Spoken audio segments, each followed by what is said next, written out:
Hello, everyone, and welcome to episode 8 of our bunnysign.com podcast, the BZCast. We are back. We took a short break for about a little over a month there, and it's great to be back. I love doing this show with you guys. Make sure you check out our channels, our previous episodes on youtube.com, soundcloud.com, and iTunes podcast. To get caught up if you haven't listened to any of our episodes. Again, this is episode 8. It's awesome to be back and doing the show again. Our social media pages are just bunnysign on Facebook, at official bzine. Sorry, I'm getting attacked by my bunny here. At official bzine on Twitter, and Periscope, which I'll talk about Periscope in a second, and then official bunnysign on Instagram. I'd like to thank you guys for listening. We are recording on September 23rd, 2015. Periscope. I've been doing Periscope episodes for you guys to watch, listen to me talk while you guys watch my bunny hop around. The feedback has been great. Her name is Fluffs, if you have not yet been introduced to her. So, if you haven't watched any of our Periscope episodes, I'm going to try to do like one a week, because I only give you guys a podcast, maybe two or three shows a month. So I'm going to try to do at least one Periscope a week with you guys. I like doing them on Sundays. It's Happy Bun Day, right? So I like doing them on those where I just talk about current events in the bunny world with bunnysign. So that, again, we're at official bzine on Periscope. If you have a Periscope, follow us. If you don't, that's okay. I will put the link out there at the time that I'm going to start the Periscope live broadcast on Facebook and Twitter. So, coming up, big event, the weekend of October 3rd and 4th, I believe, Midwest Bun Fest. Bunnysign will not have a booth, but we will. Dustin will be in attendance, walking around with a bunnysign shirt. So I'm looking forward to talking to him after this event to see how awesome it is. So look out for Dustin. Like I said, he'll be walking around in a bunnysign shirt. Say hi to him, take a picture, talk about bunnies, talk about bunnysign, anything. I'm really looking forward to Midwest Bun Fest. October. Even when this is going to be released, sorry, I got bunny climbing on me. October 1st, the first of every month is always our new issues. October 1st is going to be right around the corner. Of course, it's going to be Halloween themed. Come on, guys. It's going to be Halloween themed. I believe we still are doing the submissions for Halloween themed bunny stuff on our bunnysign.com with the submissions. So go to bunnysign.com, check that out. To submit some cool bunny stuff that could be in our e-magazine. Let's see here. I will address it now, and then I will also address it at the end. Speaking of the BZCast, we are still looking for a sponsor. I've been saying it a lot in the Periscope episodes. As my guest, who's on a hold right now, kind of reminded me of that we still need a sponsor. Accidentally reminded me of. The BZCast needs a sponsor just to cover some of the little fees that we have for it. So if you visit bunnysign.com, scroll down the navigation toolbar to the BZCast, the bottom of that page will list the details as far as what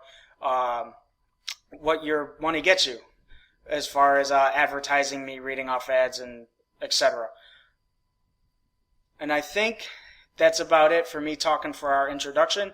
I will, of course, have my PBSA at the end. That's my, if you guys don't remember, my public bunny service announcement at the end of the show. And here we go. Our guest is Marcy Schaaf.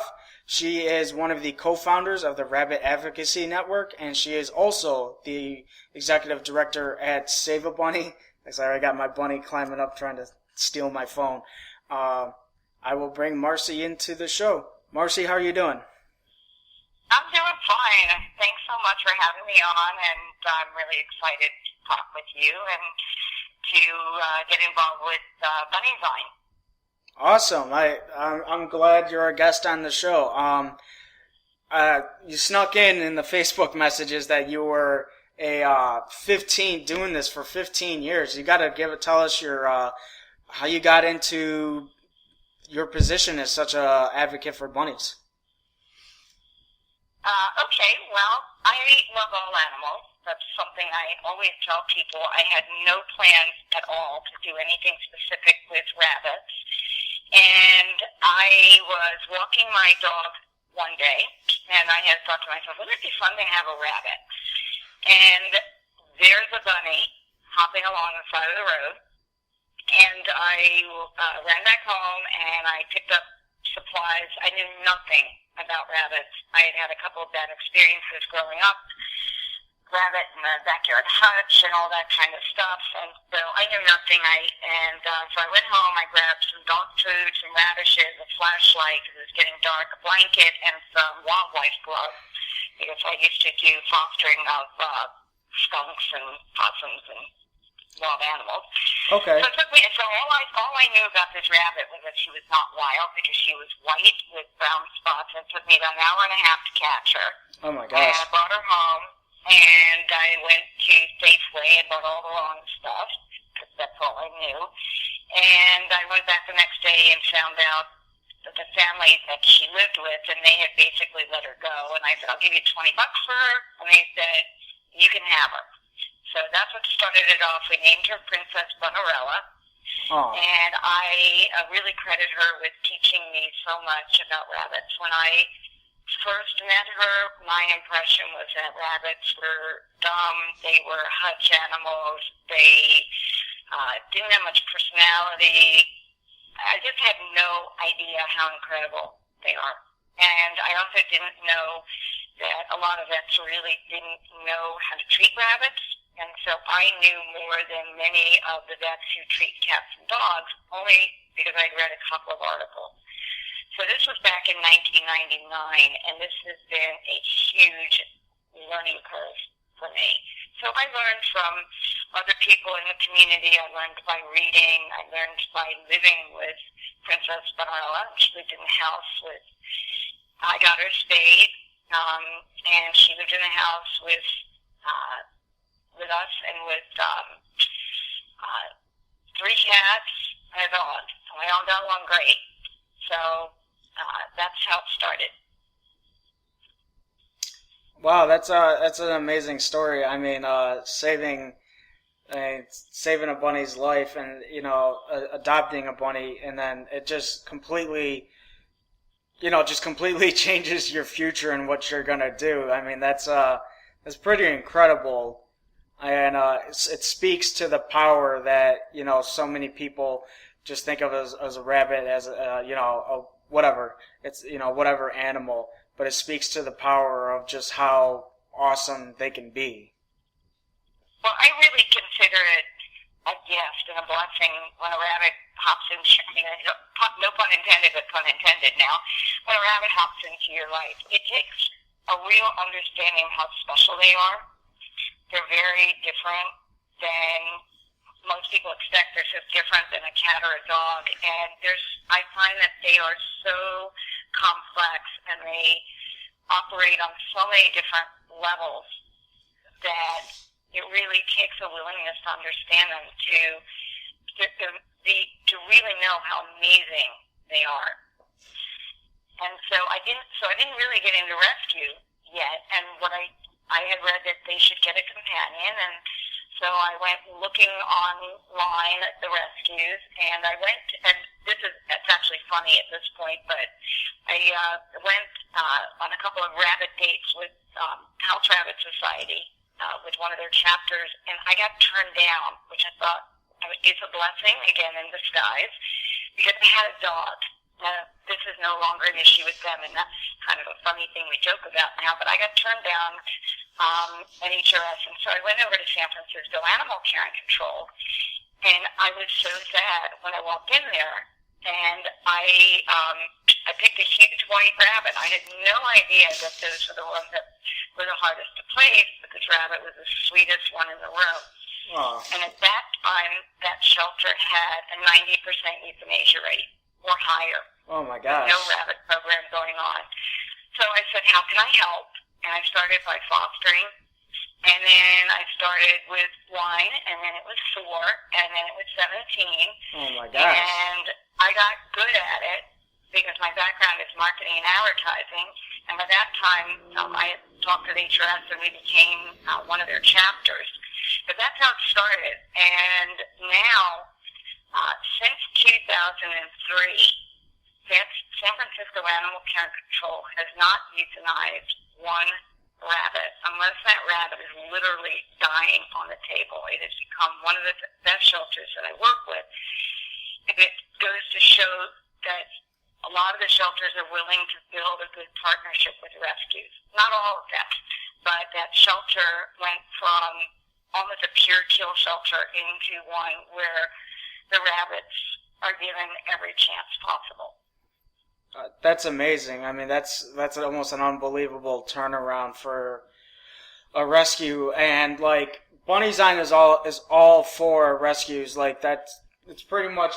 I've joked about it that none of us do Bunnysign for like a profit of anything.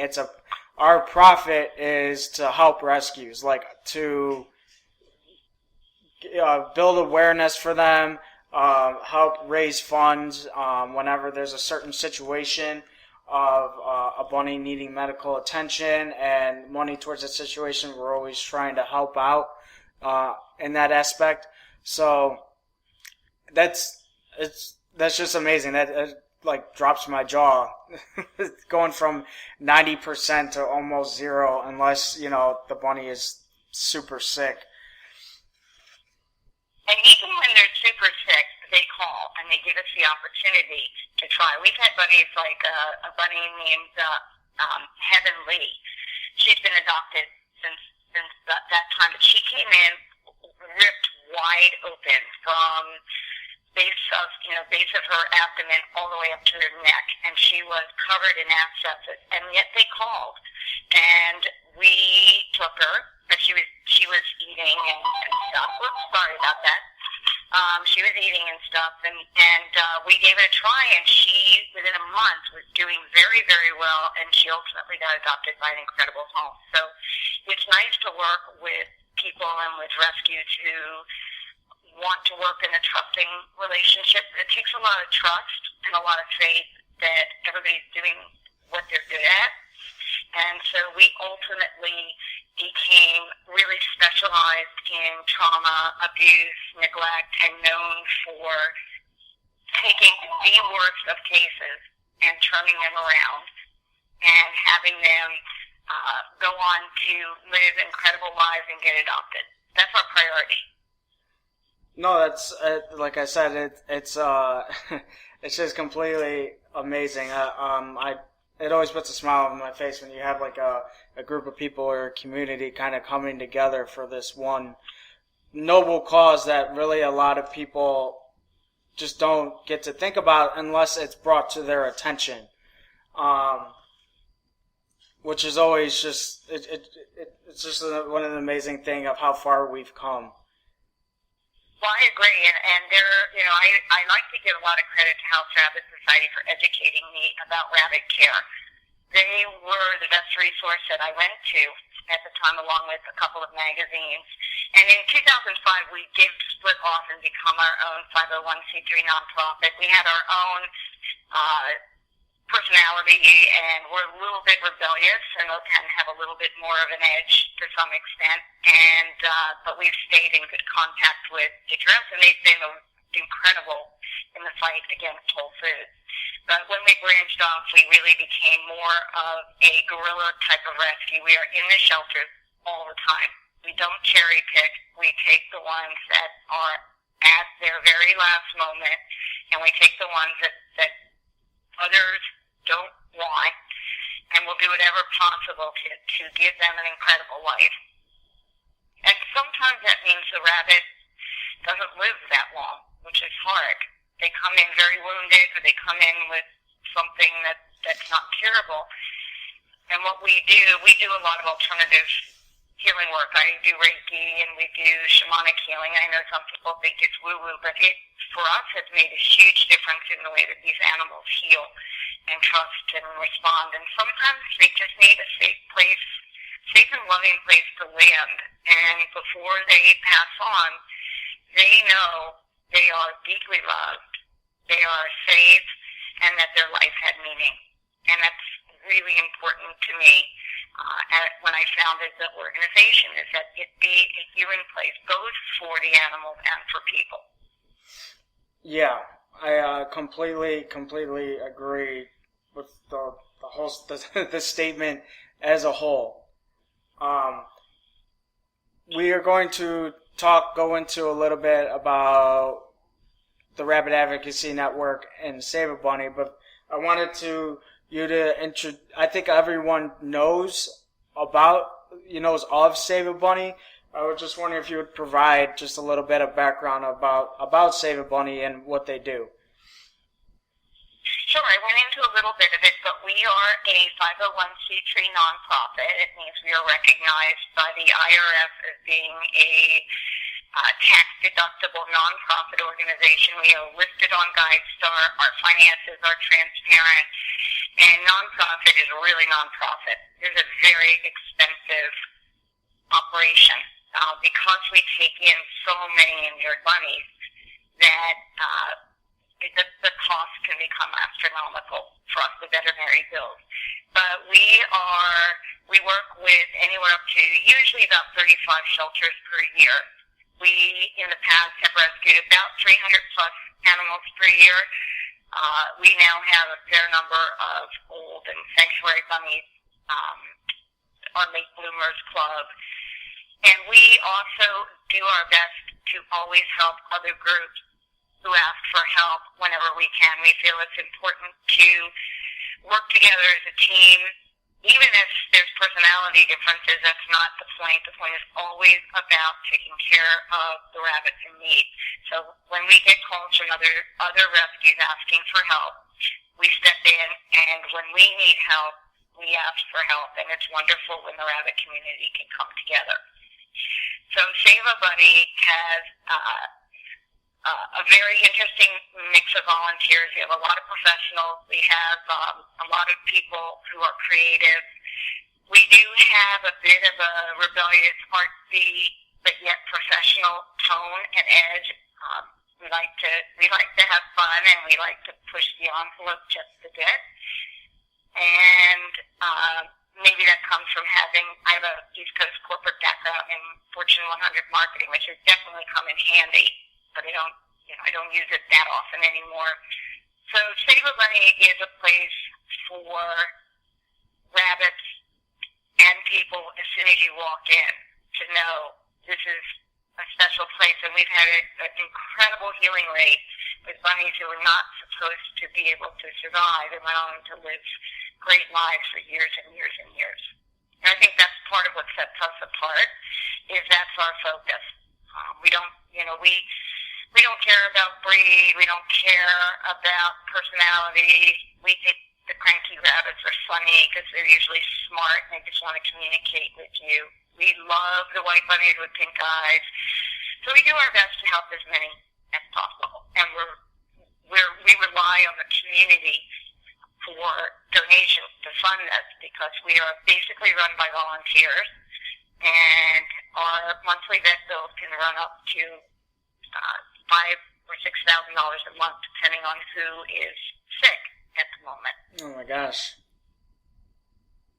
So, I know I'm kind of giving you all over the place information about Save a Bunny, but basically, our goal is to be a really positive member of the community, to be a resource for shelters, to be a resource and a good partner with other rescues, to provide a place for people to come and volunteer and learn about rabbits. And even if they can't adopt or foster, they get to come in and give the bunny bunnies some love, and I think it's a very healing place for people when they come in and are surrounded by animals who are so incredibly grateful and they're very special animals. It sounds like a beautiful place for someone to bring a bunny to an emergency situation or just to adopt from. We try to make it that way, and that is the ultimate goal. I do have a reputation of being a bit of a mama lioness about my bunnies, which I am proud of. I'm very protective of them. We don't do same-day adoptions, and I'm just very protective to make sure that the right people come in, both to volunteer who have the rabbit's interests at heart, and that the adopters are really committed long-term.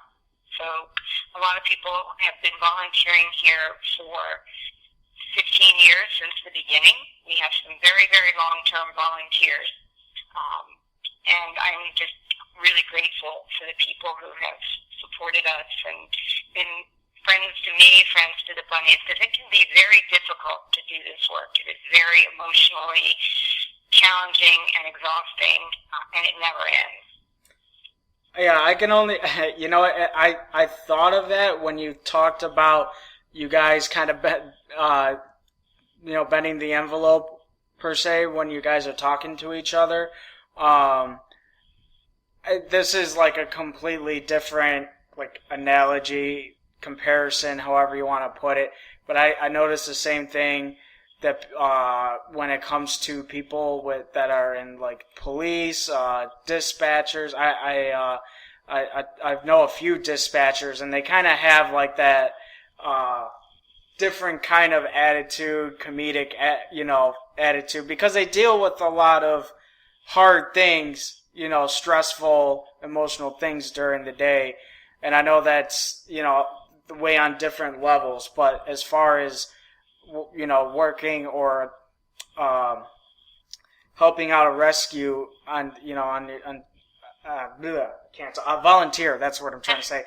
Volunteering, some days you're going to be dealing with some hard stuff, so you gotta have to have that kind of attitude and maybe a little bit of that different comedic, I don't want to say sarcasm, but comedic attitude to deal with some of the things you have to deal with. We call it rabbitude, of course, because that's a great word for it. And I discovered long ago, and it's taken me many years, and I'm still working on it, but I'd much rather work with a smaller, really genuine, really motivated, kind, compassionate, funny, kind of a naughty sense of humor. I'd rather work with a smaller group of people that do not bring personal drama. Mm-hmm. And are in it for the bunnies. It doesn't mean that we don't support each other in our personal drama, because people who come into rescue are usually wounded. We do this work because on some level we've been wounded and we're trying to give the animals what we did not get. I'm a big proponent of therapy. I'm a huge proponent of therapy, and anybody who does rescue, if they can get therapy, that's great. But it's important to be supported by people who are positive, and there's a lot of negativity out there, and there's a lot of drama that doesn't need to be there. There's a lot of really unnecessary, unprofessional behavior that interferes with getting rabbits the help that they need. So I'd much rather work with people that keep the end result of helping as many bunnies as possible, and that gets the work done. And that is what I wish there was actually more of in the community. I have met the best of people in rescue, both in shelters and in rabbit rescue. There's some unbelievable people that are incredibly dedicated. Margot is one of them. Tara is unbelievable. And just some really incredible people that inspire me. And then I've also seen a lot of kind of gossipy, unproductive behavior, which I wish people would stop and just focus on helping the animals. Yeah. But I wanted to say one thing about your comparison to dispatch, because one of the things that made us very unique and still makes us unique, and people say that I'm like the rabbit air traffic controller.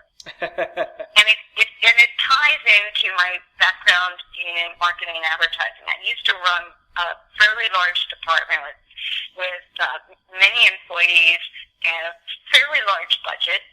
And so I would have to be on top of a lot of things at once and move it around in my head. It's very fast paced. So how that compares to Rabbit Rescue is that we work with a number of shelters, and some shelters are better in the care of rabbits than others, and some of them are more willing to work with rescue. Some of them will hold the rabbits longer, some will stay and neuter, some will not, some put the rabbits on the euthanasia list right away.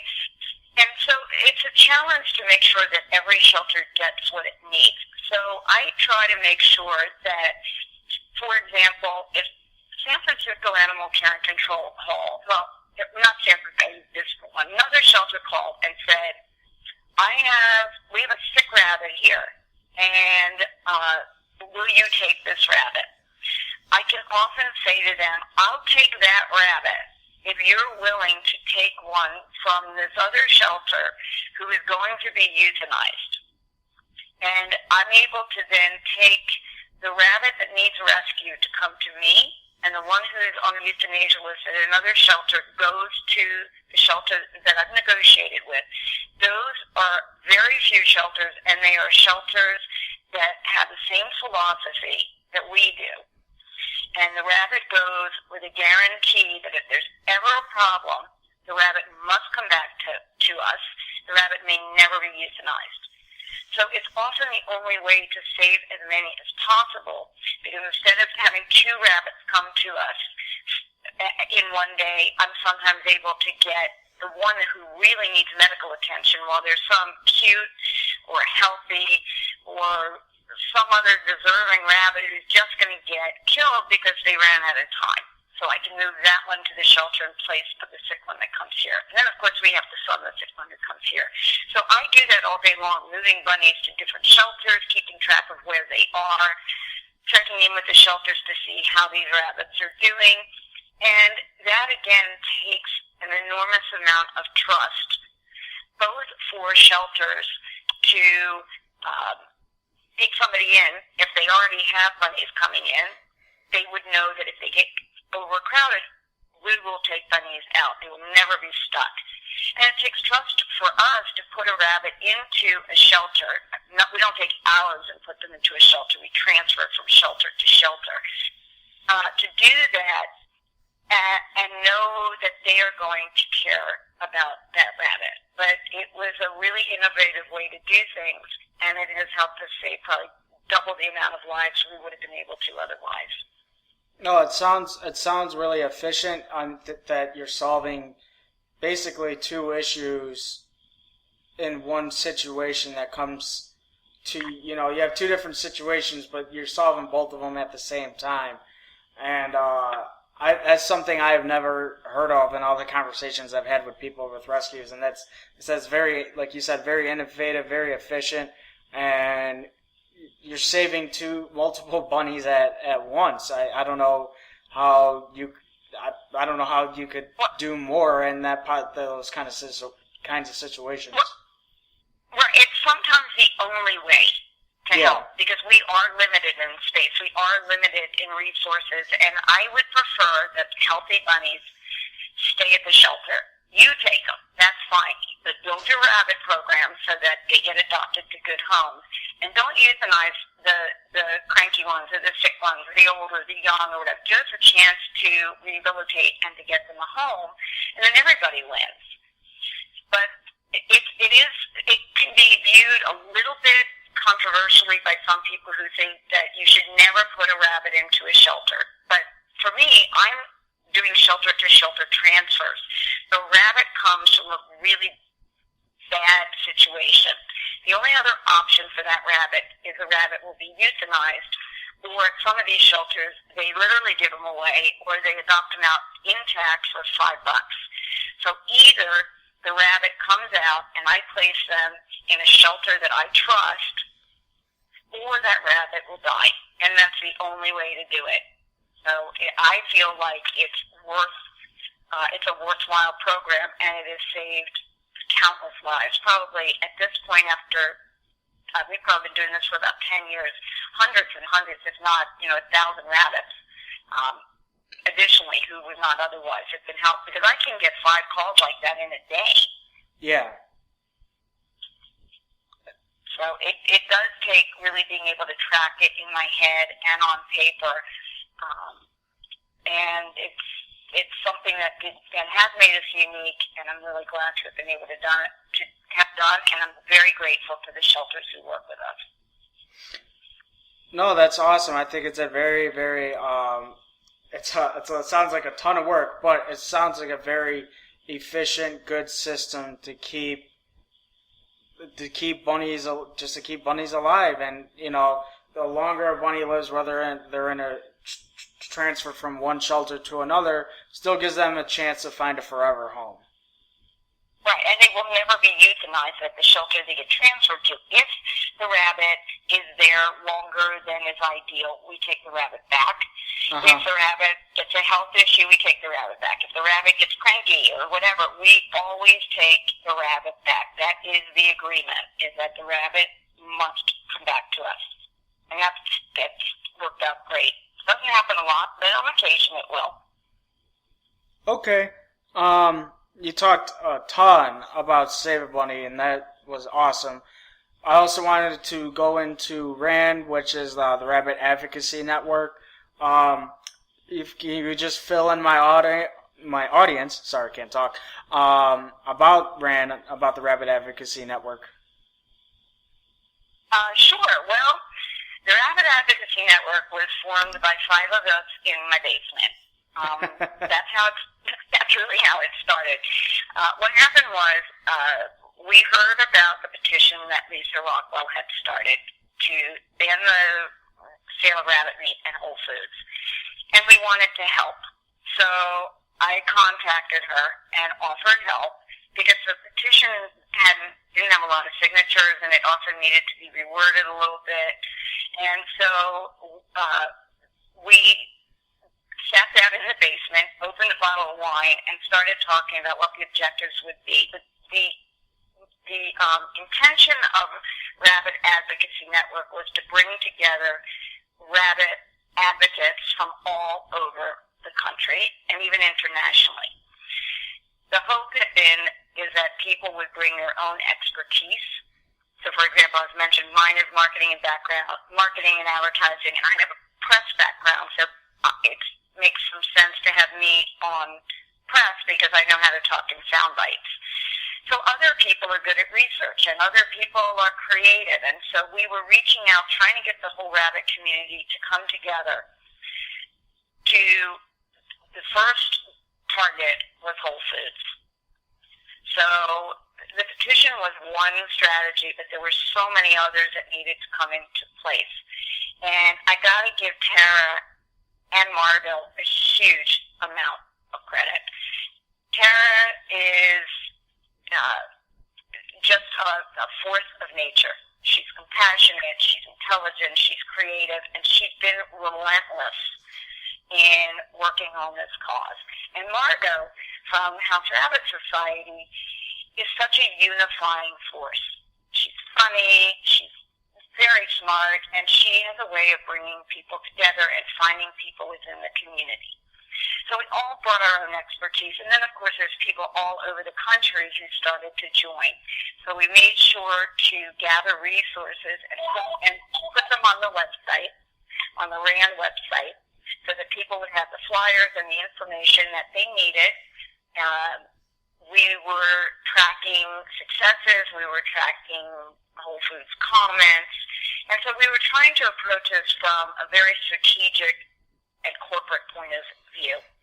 Our hope had been is that it would be like a professional, almost trade association for rabbits. You can hear the phone ringing off the hook. This is what it does all day long. I'm trying to keep turning it off. But so RAN was a place for everybody to come together. It was not about any one group or any one individual.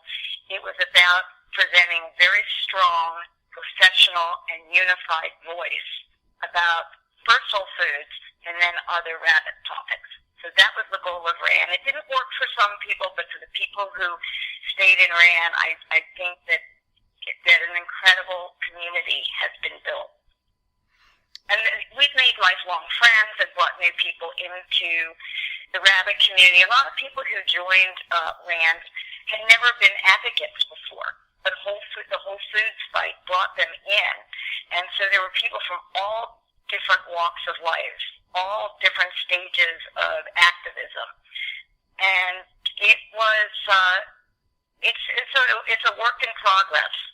It's like any self-organizing group.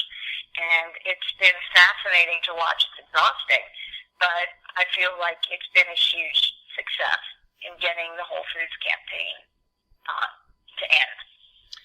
Yeah, that's exactly my next point, and I'm just setting it up for you. If you guys haven't heard, to everyone listening, if you somehow haven't seen it, I think it's almost impossible by this point if you have a social media account, and it's almost impossible to not know. Whole Foods is ending their rabbit meat sales by the end of the year. I think it was announced on September 15th. You guys, RAN, was big, like you said, kind of came together to go against this issue. What was it like hearing that news?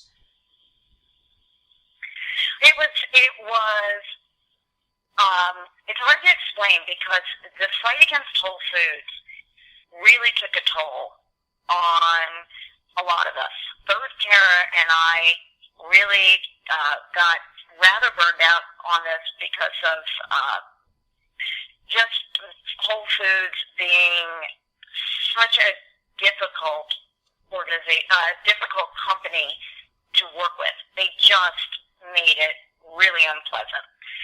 And we were trying to keep things pretty streamlined in the messaging as well. And when people went off and did their own thing, it was a little bit difficult. But everybody, I think everybody had a big impact in terms of the decision. There were groups in Chicago and New York and LA and all over the country who protested and made their voices heard. And I think we should all be ecstatic over this decision and be really proud of the work that everybody did for this. It was one of the faster campaigns, we understand, that had happened in the activism community. It's the right thing for Whole Foods to do. Now, I believe that they stated that their sales don't justify the continuation of the program, which we have been telling them all along, that they're losing more customers and they're losing their reputation by selling rabbit meat than they are going to make a profit. But I do feel that they ultimately got caught in false labeling and violations of humane standards and contradictions to their own marketing. Exactly. And their own statements. And I think that was really what turned the tide. The NBC interviews here in the Bay Area that Tara had been able to, she worked trying to get that reported, who were so grateful to NBC News. They have been on this for months. And I think when they uncovered all of the violations on national TV, it was objective, it was not emotional, and it's emotional for us. Whole Foods was probably like, oh shit. And so I think that really turned it. I think having the petition was a really good people builder. We were able to promote that petition from 2,000 signatures all the way up to 60,000 by sharing it to the House Rabbit Society group, to Save a Bunny, to RAN, to every group that we knew. And Lisa really kept good communication with people and letting them know about the progress unfortunately, the petition didn't actually get delivered, but Whole Foods got to know that 60,000 people didn't like what they were doing. And it really brought the community together to have a voice and to have a petition in place. I think it was a really good start, and a really it was nice to have that tie into everything else, because that was kind of the emotional community part of it, along with the protest. Yeah, you brought up Whole Foods and their standards and what they kind of represented themselves. I don't know if I've said this before in previous episodes, that I took like a science class. It was health science in college just 2 years ago, and the lady was a huge professor, was a huge proponent of Whole Foods and what they represent and how they take care, well, quote unquote, take care of animals. And that's part of why I think a lot of us who are bunny advocates got even more emotional, was that, they're doing this to these bunnies, and then they get caught doing things, the way they took care of them with the New Zealand's were in a 2 foot by 2.5 feet space or something like that, and wires. It's even worse than that. Yeah, it's even worse than that, and yeah. I don't even like to use the term took care of them, because they did not take care of them. No. First of all, they never should have started this program in the first place. Yeah. Because rabbits are a very, very popular, like they're the 4th most popular companion animal in the country. Exactly. There's millions of house rabbits. And a lot of us who have rabbits are either vegan or vegetarian, or at least trying to make the world a better place in our own way. So when Whole Foods says it's safe to shop here because we don't test on animals and we care about our community and everything like that, it feels like it's the right place to go. Yeah. It was such a betrayal when they started this rabbit meat program, and we thought, well, we'll just tell them what they're doing and then they'll stop, and that didn't happen. And it was baby rabbits. These rabbits were maybe 10 weeks old. They were in horrible conditions. They're in an ag state where it's illegal to go and take pictures. The Freedom of Information Act showed that they were in cages with frozen water and no access to water, that there were dead rabbits out in the yard, that rabbits died, a bunch of rabbits died on the way to slaughter, like 38 in a day. It was disgusting. Yeah. And so the myth of humane meat is what Whole Foods was promoting. Yeah, they were... Sorry.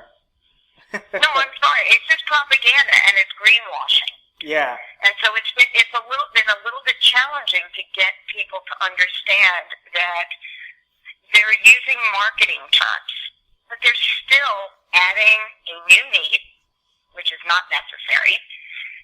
Their ethics are terrible. They're betraying their community.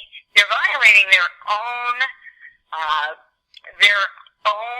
ethics, marketing phrases, because how can you go to Whole Foods and in one aisle you're buying cosmetics that are supposedly not tested on rabbits and animals? So you go in there and you see that, and then you walk 3 aisles over and there's rabbit meat in a case. So we asked them, how can you do that? How do you reconcile that? And they said, well, we use different standards for different departments. So a company that has different standards for different departments rather than a standard for the entire company was troublesome to me. Now, I am a little bit more personally negative about Whole Foods than a lot of people. So I do want to say that part of this campaign was Whole Foods expects people to come back and go shopping there, and a lot of people want to do that because they get their rabbits greens there, and they want to go back. And I don't want to judge anybody who wants to do that. I think people really need to do whatever they're comfortable with. I will do my own thing. I don't trust Whole Foods. I still don't know exactly, what's happening to this whole rabbit operation and their quote-unquote rabbit growing system. That was part of their statement also. So I do want to say people should do what they're comfortable with. This was a big, big win, and we do want to show that we keep our word. So people who did agree to go back to shop there should go back and shop there and not feel bad about that. Yeah, I agree to an extent to where I'm not going to judge anyone for going back. I don't know anyone too personally, like one-on-one close friends who have a lot of bunnies or didn't even really know the whole situation that was going on in general. But the whole situation, the way they it was just really dirty, really shady of the way they were doing things, to where, everything was pretty much a giant cover-up until they were caught. Basically red-handed. Right. And I think that Whole Foods is now getting a lot of attention for scandals like pricing. They're pricing overpriced, or comparisons to Trader Joe's or the rabbit meat. And they seem to be losing their mission and losing they probably haven't really had a corporate heart and soul for a long time. I mean, I'm speaking from my previous corporate experience, but this rabbit meat program is theoretically against the ethics of their company. Exactly.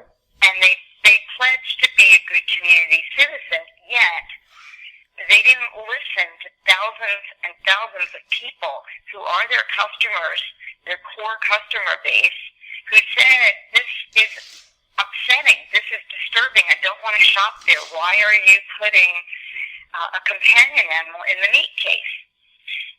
And they didn't listen. And so I found that to be really, really troubling. But that's what companies need sometimes to get a wake-up call, and how they choose their wake-up call is, how they choose to respond to it is their decision. Their statement kind of says where they're headed. Exactly. And my next point that I was going to kind of just flows together is, you talked about Rand. We talked about Whole Foods, and Rand, the Rabbit Advocacy Network was kind of put together for this issue. I want to know, and maybe I think my listeners want to know, like, what is the future for Rand after this Whole Foods situation? A lot of people have been talking about Kroger as still ones that have rabbit meat in their, their frozen aisle. So in general, what is the future for Rand, and like some of any future issues that you guys are looking to tackle? The Kroger is one of only many, many, many stores. And so the ultimate goal of Rand would be to change the classification of rabbits as being this gray area, to at least get them to be listed. I hate saying this, but this is what someone told me. At least get them listed as livestock so they have protection. Right now they have no protection. Ideally, they be listed as a companion animal. But it is a huge battle, because there's a lot of lobbying from the American Rabbit Breeder Association, and it was surprising that it was so difficult to get support for this rabbit campaign out in the community with groups you would think would automatically join. But it became spread out about, are you vegan, are you not vegan, why aren't you advocating for other rabbits? And RAN is all about Rabbit Advocacy Network. It is about rabbits. It doesn't mean we don't care about other animals. Whenever possible, we will support ending the exploitation or cruelty to other animals. That's important to us. But there really isn't a group specifically targeted to rabbits. And so ideally, RAN will be streamlined, and we will be able to get back to more of its original form of focusing on perhaps one issue at a time, maybe changing the status of rabbits. There's also a huge rabbit meat farm out by me that's part of the Marin County Organics called Devil's Gulch.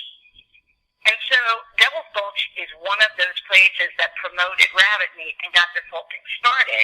And over 10 years ago, I asked all around for help to stop Devil's Gulch before it got popular. And I couldn't get any help. Now people are aware, and now people care. And Devil's Gulch processes 2,000 rabbits per week. And it would be a good target because they supply a lot of restaurants.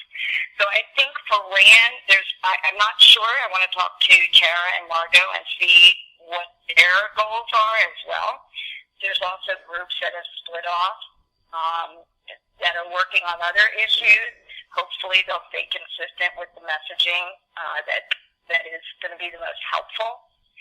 So there's a lot of room to go. And RAN is a young group, and we hope that we get some really smart, dedicated, focused people who want to take key roles on key topics, and that's the next step.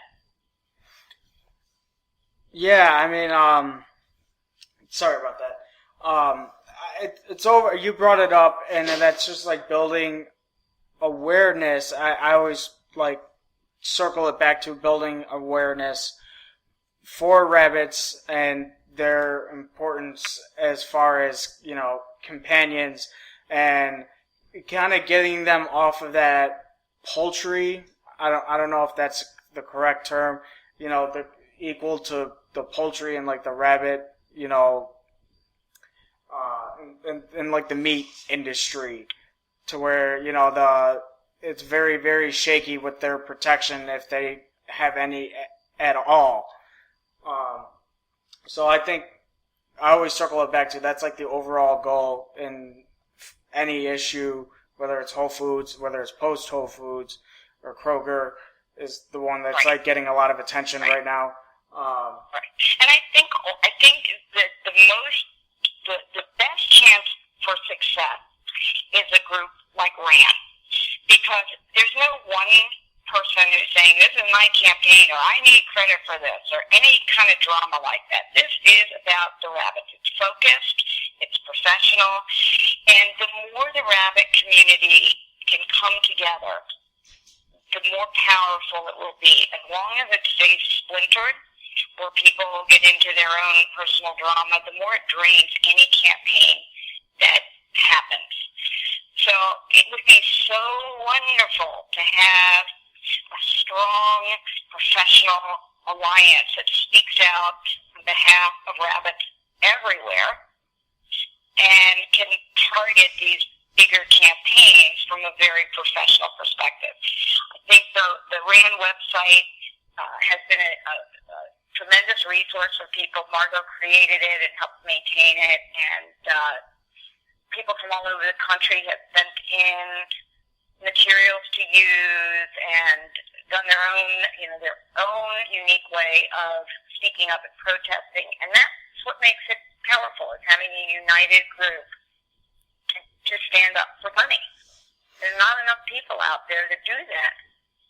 No, and that's what we need to do. Yeah, I've been saying it for like the last few episodes that it's a growing community, but we're still not fully there yet as far as being a fully functional, like, I think the community does a ton of great things to stand up for bunnies and taking care of them and sharing news and sharing situations with each other. I always talk about like the Facebook House Rabbit group pages where, you know, there's like 6,000-7,000 people in it. Myself, Dustin, and thousands of others. To where, sorry, my bunny's doing the Bunny 500 behind me. Okay. To where, you know, we're all there for each other. It's a big, united group that's just trying to help each other out.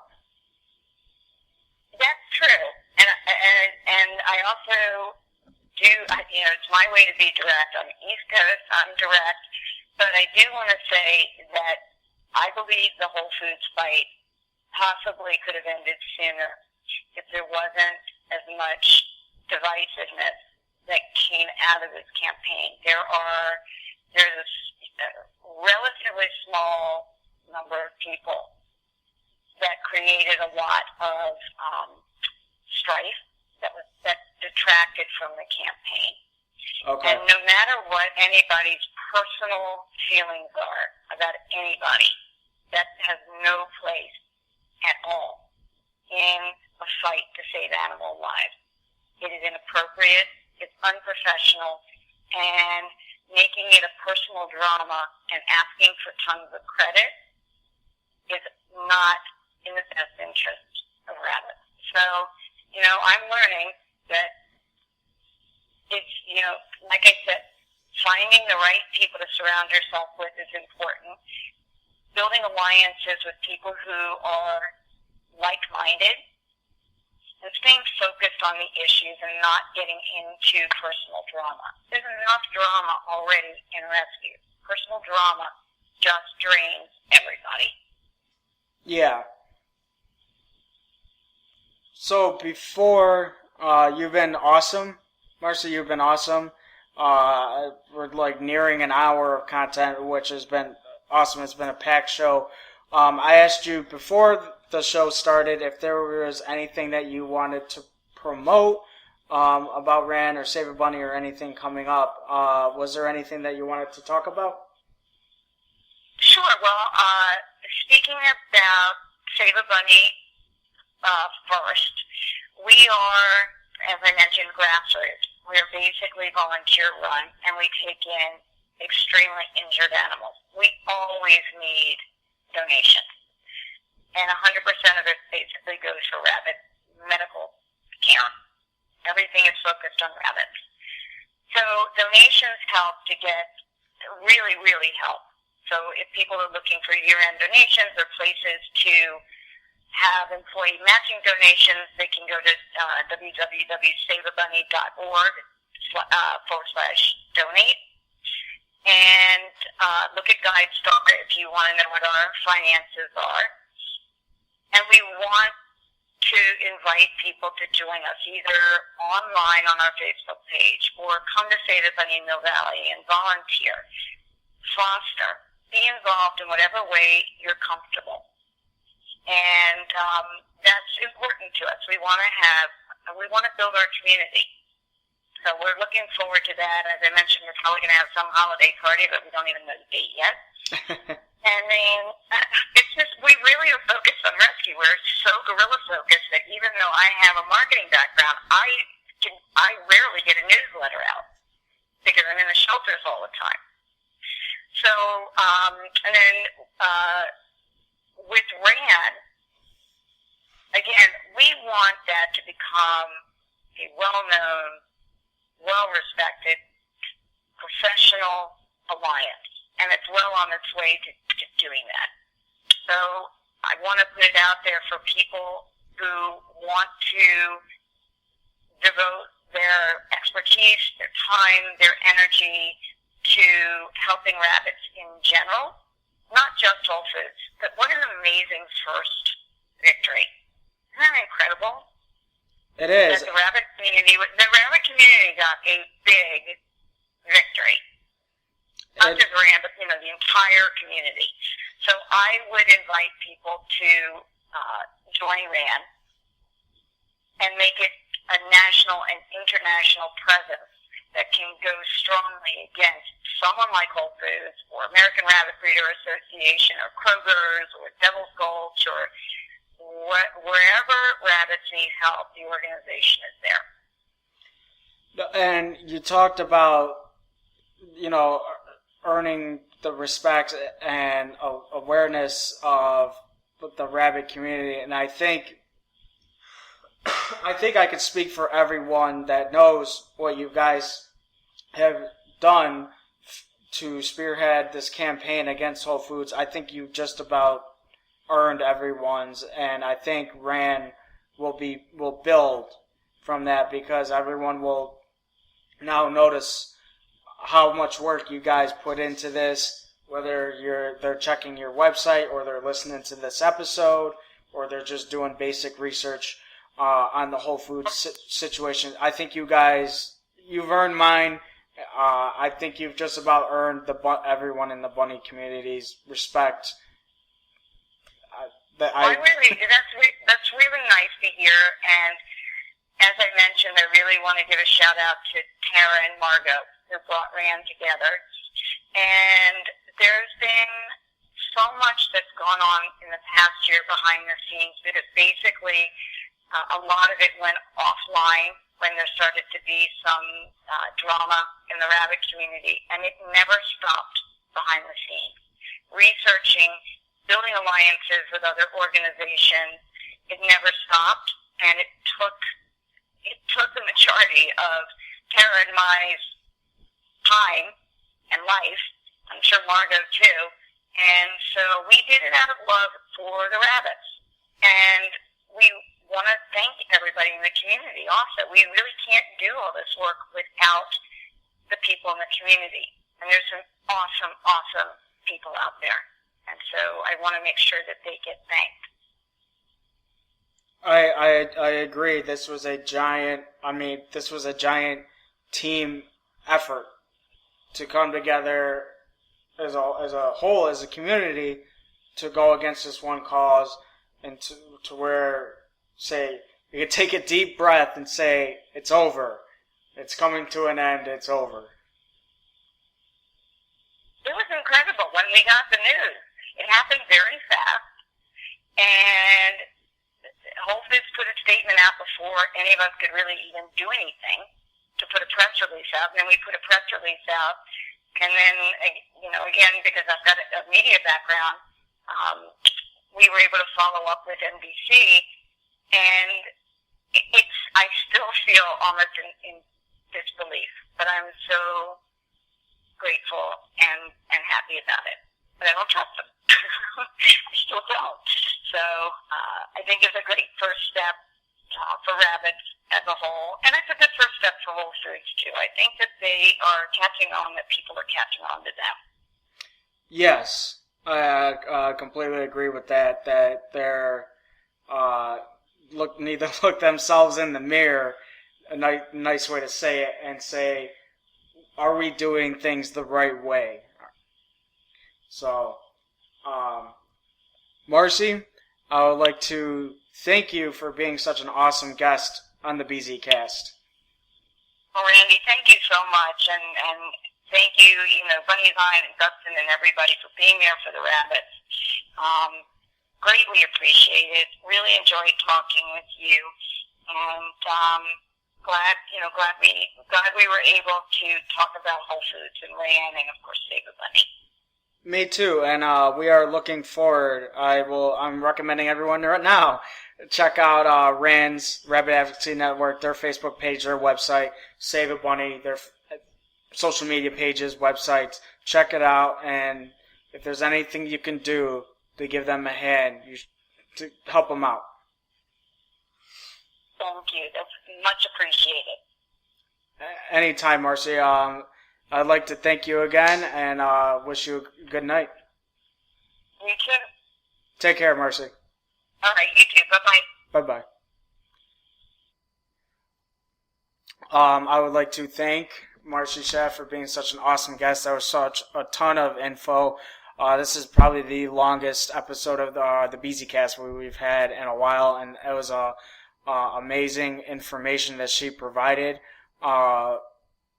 The Whole Foods victory is it's still hard to kind of process that this is coming to an end. It was very fast. I give the community, RAN, Save a Bunny, House Rabbit Society as a whole, all the chapters were, I noticed through the Bunnyzine Twitter.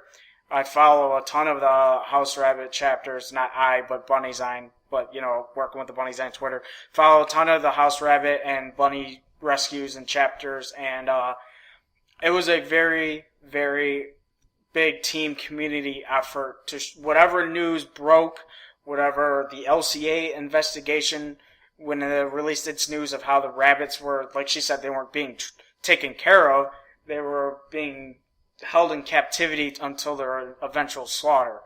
And to spread the news like that, and for NBC in California, I think that was in the San Francisco area. I know that video went completely viral in the bunny community, and I think about April or May. That Whole Foods is basically getting caught red-handed. That they weren't following their own standards that they had listed on their website, and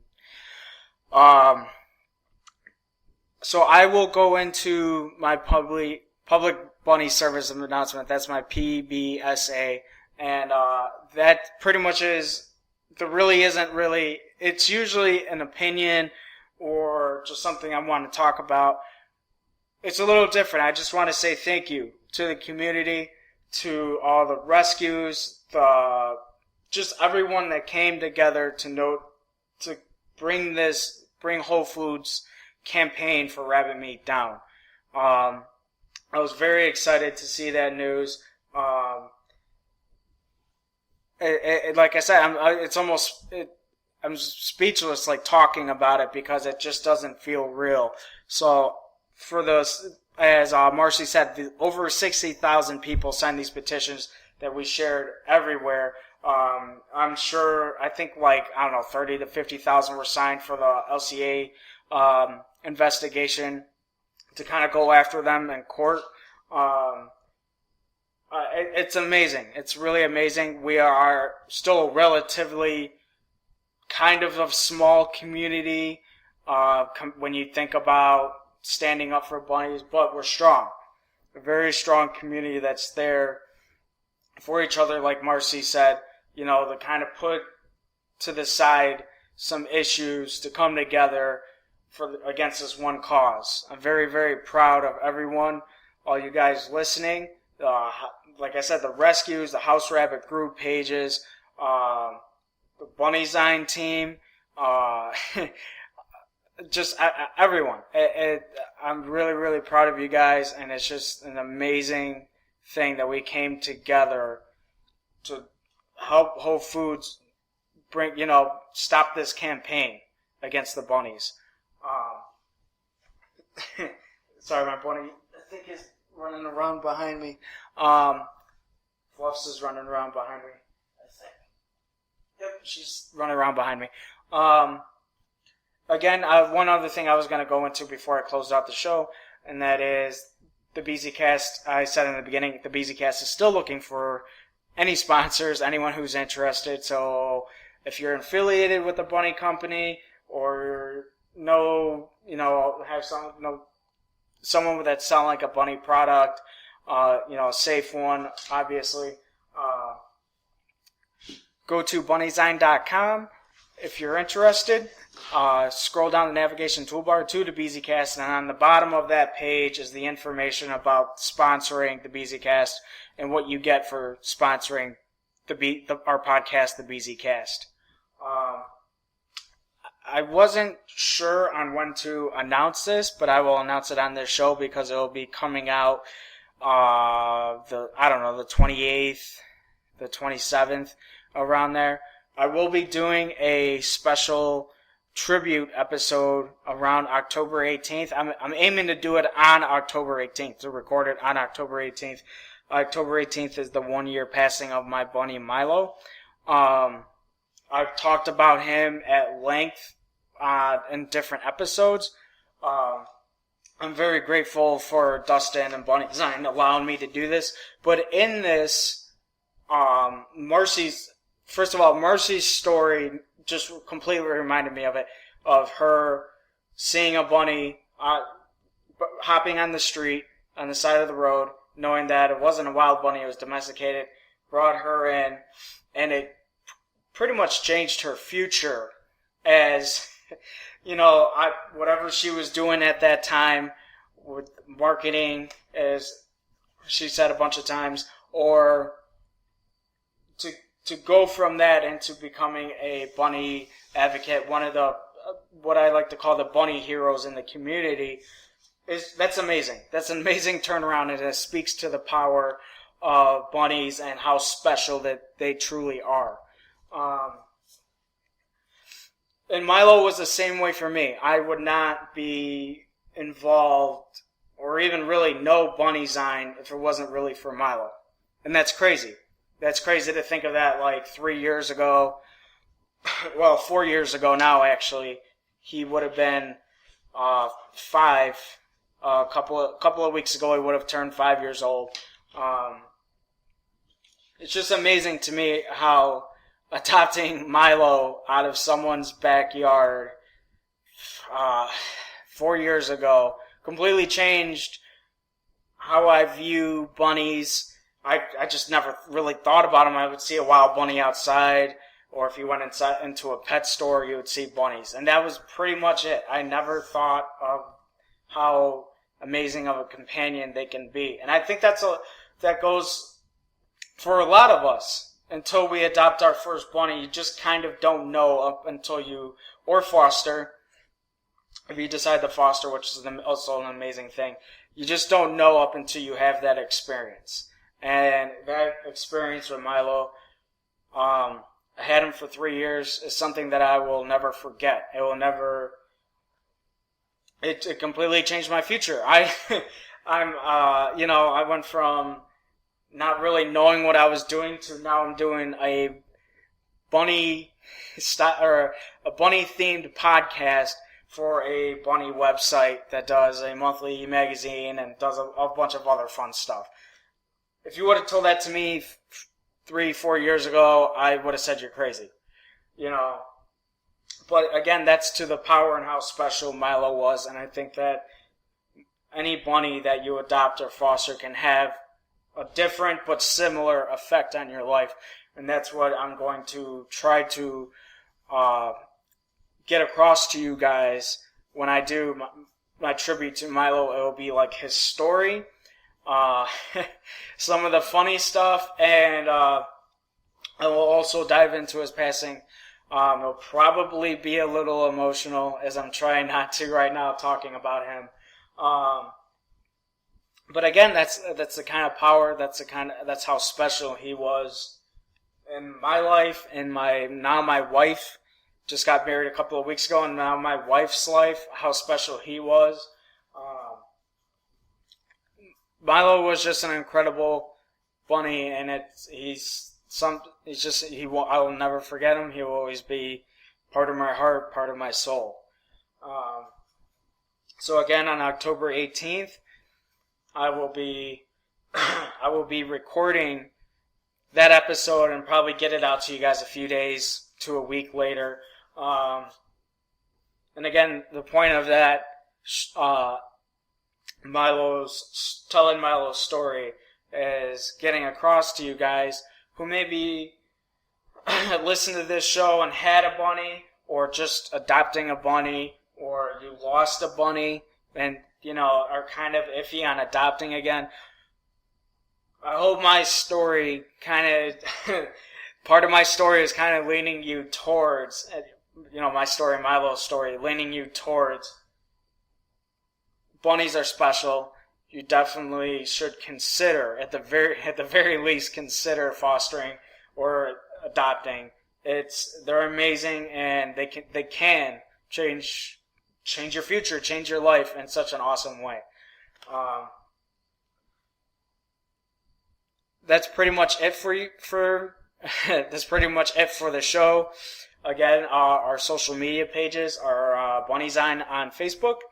They are at official Bunny Sign on Instagram, and then at official Bzine on Twitter, and at official Bzine on Periscope. Again, we'll be doing more Periscope episodes in the future. My new goal is to do at least one every one a week, just to talk to you guys, and any questions you want to ask me. If you have a Periscope account, you can leave little comments, and they'll pop up on bubbles on Periscope, and I answer them. Any questions you guys ask me about Bunny Sign, about my girl Fluff's Any questions you ask me, I usually answer them. So, again, stay tuned for those. Stay tuned for October 1st. When new issue comes out, October, the 1st is our big day. New issues come out. So when that does come out, please do consider donating to the featured rescue of the issue. I've been saying it forever, and it's probably beating it to death, but that every little bit counts. It adds up, and it can be something special for that rescue. Every dollar, every penny, every dollar. I would like to, again, thank you guys for tuning in. You can find this on our channels.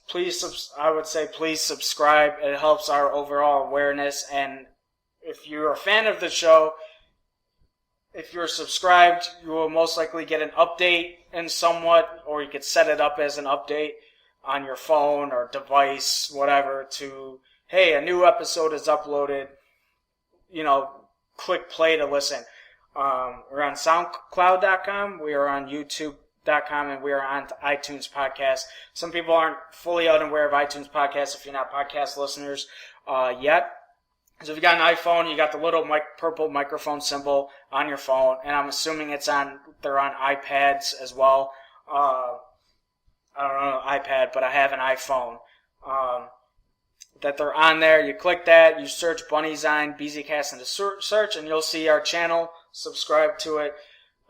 Tune into our previous episodes, and then stay tuned for more. So when you go to that and you go to your subscriptions, they'll just download, and they're ready for you right away. I always say that iTunes Podcast is kind of a pain because for people that are not subscribers, they're not always available right away. Even when I upload it, it takes like 2 to 3 days for it to fully be available to download. So if you do prefer iTunes Podcast as your format, again, you can listen to it while you're driving, while you're working out, while you're doing other things in the house. If you do prefer iTunes Podcast, it is just 10 times easier if you subscribe. And I'm not saying that just to try to get people subscription numbers up, even though I do want that. I'm saying that it just makes it easier if that's your preferred format. So, finally, in closing, as I close this out every time, I thank you guys like 10 times before I actually do end it. Thank you for tuning in. Stay tuned for future episodes. Look for that October 1st issue. Bunnies rule. You guys have a good night. You have a good day. Take care.